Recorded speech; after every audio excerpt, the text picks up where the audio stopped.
আলহামদুলিল্লাহ সুম্মা আলহামদুলিল্লাহ। আমি এখন আছি যেখানে আমরা ছাগল জবাই দেব, সেই জায়গাটায় আমরা আছি এখন।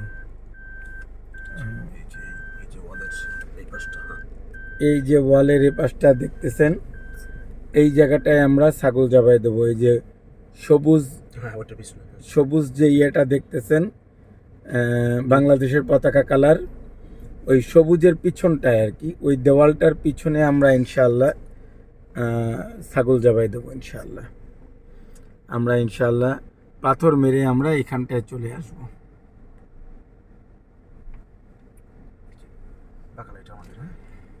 এটা হলো একটা বাকালা, এর পাশে সিফাত স্টোর লেখা আছে। আসসালামু আলাইকুম।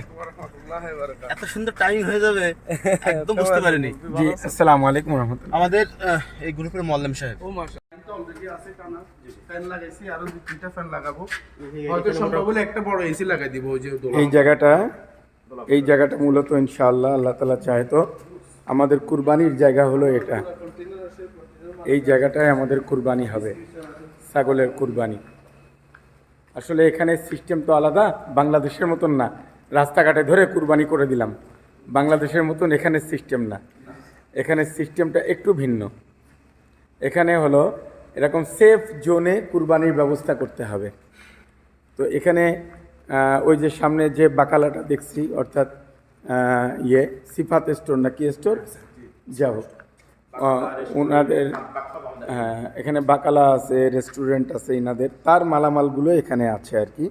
এগুলো সব এখান থেকে উঠে যাবে, ওপরে উঠে যেয়ে সব পরিষ্কার হয়ে যাবে এগুলো। এখানে মোটামুটি এমন একটা পরিবেশ তৈরি হয়ে যাবে যে 1,500-2,000 ছাগল এখানে জবাই হয়ে যাবে, কোনো বিষয়ই না ইনশাআল্লাহ।